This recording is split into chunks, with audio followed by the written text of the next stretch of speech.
Hi, you are embroidering with Cody, and this is the third part of our pinpoint placement video series that is going over the features of the 880 Plus and the 79 Plus for those of you who upgraded to those machines from an 880 and a 790. But these features are also available on the 700 and the 590. So in this video, what we're going to do is we're going to use pinpoint placement again for the third time, but we're not going to use the grid by selecting those 2 points. We're going to select our own 2 points. And I'll give you a perfect example of why you'd want to do this.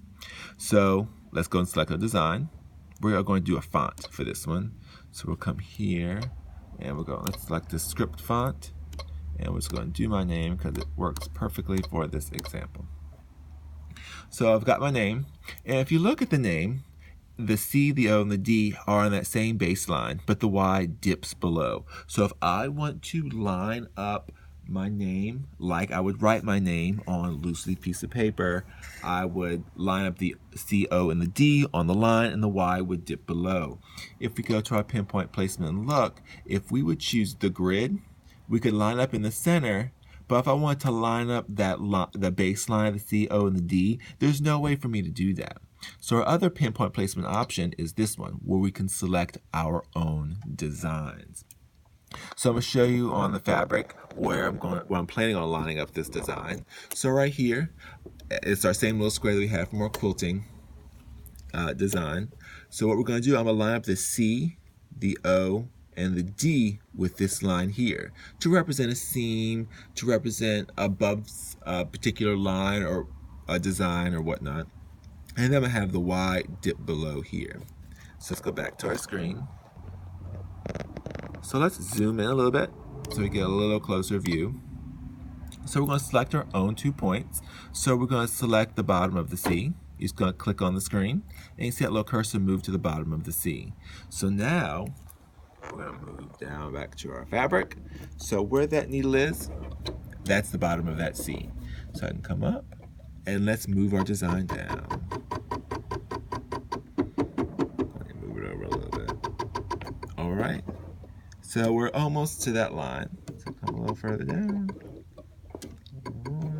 Perfect. So we're perfectly on the line. So then we'll go back to our little screen. So hit the set button. So let's raise that needle up. And so now we're going to select the bottom of the D. You can zoom in and see exactly where you're working, because you can really zoom in at a specific needle point. So now we're going to go back to our fabric. We're going to drop that needle, and because our line is not straight, we can see we also need to move up.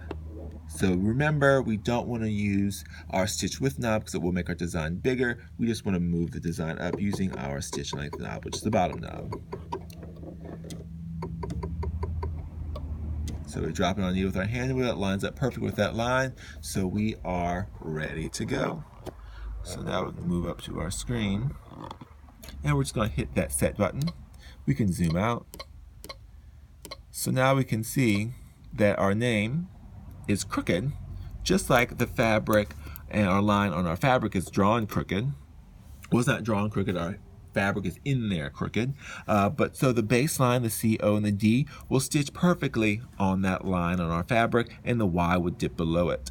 So this is how we select our own 2 points in the pinpoint placement menu. All right, hope you learned something new from this video. Happy embroidering.